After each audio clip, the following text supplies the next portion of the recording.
Existem obras de arte que nascem em poucas horas, mas carregam o poder de transformar toda a cultura de um país. O Abaporu, criado por Tarsila do Amaral em 1928, é exatamente assim. Uma tela que parece simples à primeira vista, mas que guarda segredos fascinantes em cada pincelada. Quando olhamos pela primeira vez, vemos uma figura estranha. Um corpo desproporcional sentado ao lado de um cacto sob um sol amarelo. Mas há muito mais acontecendo ali. Esta é considerada a obra mais importante da arte brasileira. Uma pintura que, mesmo depois de quase 100 anos, ainda provoca debates sobre o que realmente significa ser brasileiro. Prepare-se, porque o que você está prestes a descobrir vai mudar completamente a forma como você enxerga a arte brasileira. Para entender o Abaporu, precisamos entender Tarsila do Amaral. Nascida em 1886, filha de fazendeiros do café, ela tinha tudo que o dinheiro podia comprar. Em 1920, aos 34 anos, vai para Paris, a capital mundial da arte. E ali, algo extraordinário acontece. Tarsila estuda com os mestres do cubismo, Fernand Léger, André Lhote, Albert Glazes. Ela frequenta os mesmos cafés que Picasso e Braque. Ela está no epicentro da Revolução Artística Europeia. Mas aqui está o problema. Na Europa, Tarsila é tratada como curiosidade exótica. Ah, você é do Brasil? Que charmoso! Conte-nos sobre os macacos e os papagaios. Os europeus sorriem educadamente, mas ela percebe. Para eles, ela será sempre a brasileirinha. Em 1924, Tarsila volta ao Brasil e faz uma viagem que vai mudar tudo. Ela viaja com os modernistas pelas cidades históricas de Minas Gerais para mostrar o Brasil ao poeta francês Blaise Cendrars. E ali, nas igrejas barrocas, nas festas populares, nas cores vibrantes das cidades coloniais, algo desperta dentro dela. Ela tem uma revelação. Encontrei em Minas as cores que adorava em criança. Ensinaram-me depois que eram feias e caipiras. Ficaram desprezadas. Voltei a elas. Pela primeira vez, Tarsila entende. Ela passou anos aprendendo a pintar como europeia. Mas por quê? Por que o Brasil precisa imitar a Europa para ser considerado civilizado? E então começa a fase pau-brasil. Tarsila pinta o Brasil como nunca ninguém pintou antes. Morro da Favela, Carnaval em Madureira, A Negra, São Paulo, telas vibrantes, coloridas, usando as técnicas cubistas que aprendeu em Paris, mas com temas puramente brasileiros. Ela se torna parte do grupo dos 5, junto com Anita Malfatti, Oswald de Andrade, Mário de Andrade e Menotti Del Picchia. São os líderes do modernismo brasileiro. E em 1926, ela casa com Oswald de Andrade. Não é apenas um casamento, é uma união criativa, uma parceria artística. Mas Oswald está inquieto. Ele sente que o pau-brasil é insuficiente. Colorido demais, decorativo demais, alegre demais. O Brasil precisa de algo mais profundo, mais visceral, mais revolucionário. E em janeiro de 1928, esse algo vai nascer de forma completamente inesperada. 11 de janeiro de 1928, São Paulo. É o aniversário de Oswald. Tarsila acorda cedo. Ela quer fazer algo especial, um presente único, uma tela pintada só para ele. Mas o que pintar? Ela não quer fazer mais uma tela pau-brasil. Precisa ir mais fundo. Então ela fecha os olhos e mergulha dentro de si mesma. Ela não procura inspiração em Paris, não pensa em Picasso ou Léger. Vai para outro lugar. Volta à infância. As fazendas de café, os trabalhadores rurais com pés descalços na terra vermelha, as mãos calejadas, o sol escaldante do interior paulista. E então, como em transe, ela começa a pintar. Primeiro, o fundo, um céu azul chapado, artificial, quase irreal. Depois, a terra verde abacate, verde que não existe na natureza, mas existe na memória. No horizonte, um sol amarelo e laranja que parece uma fruta cortada ao meio. E então vem o cacto, solitário, espinhoso, resistente. Mas falta a figura principal. E aqui Tarsila faz algo revolucionário. Ela pinta um corpo humano completamente desproporcional. Os pés são gigantescos, maiores que a cabeça. A mão é minúscula. A cabeça é pequena, quase ridícula segundo os padrões clássicos. Tarsila termina em poucas horas. Ela mesma não entende o que acabou de criar. É como se a obra tivesse saído de um lugar inconsciente. Naquela noite, Oswald chega em casa. Tarsila mostra o presente. Oswald fica em silêncio. Apenas olha. Minutos passam. Tarsila, o que é isso? Ela não sabe responder. Oswald chama Raoul Bopp, o poeta. Os três ficam horas diante da pintura. Há algo naquela figura que os perturba, que os fascina. Então Raoul Bopp tem uma ideia. Ele pega um dicionário de tupi-guarani. Procura, procura, e de repente encontra.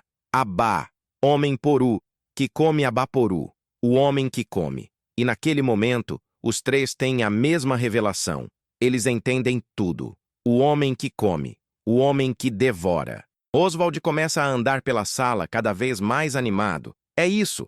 Nós não precisamos imitar a Europa. Nós devoramos a Europa, mastigamos, digerimos e criamos algo totalmente novo. Pense na genialidade dessa metáfora. Os indígenas brasileiros praticavam a antropofagia ritual. Eles comiam seus inimigos mais valentes para absorver sua força, sua coragem. Oswald entende que é exatamente isso que o Brasil precisa fazer culturalmente. Devore a cultura estrangeira, digira, transforme, crie algo autenticamente brasileiro. E aquela figura do abaporu agora faz todo sentido. Os pés gigantescos são os pés que pisam a terra brasileira. Do trabalhador rural, do índio, os pés que conectam o homem ao solo.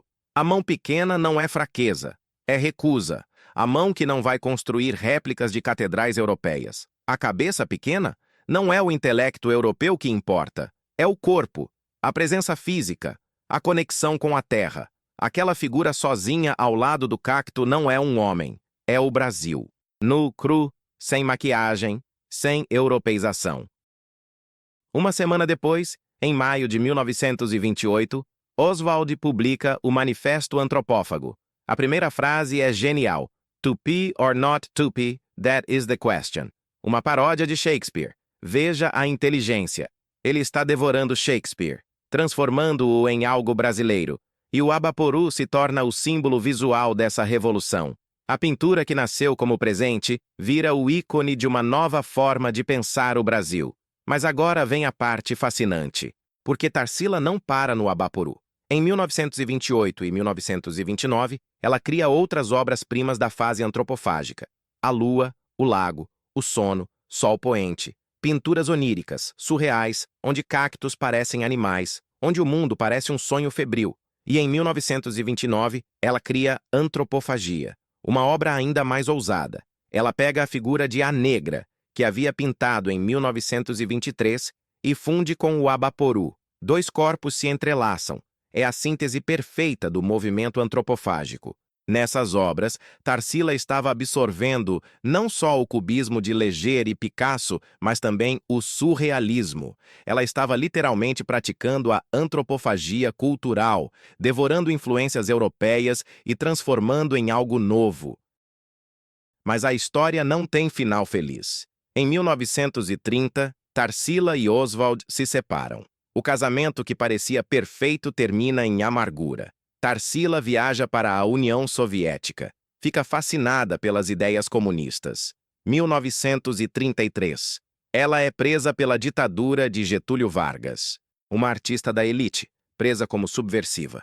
E o abaporu fica esquecido, guardado. Quase ninguém fala dele por décadas. Em 1949, pressionada por dificuldades financeiras, ela vende o abaporu por alguns mil cruzeiros, uma ninharia.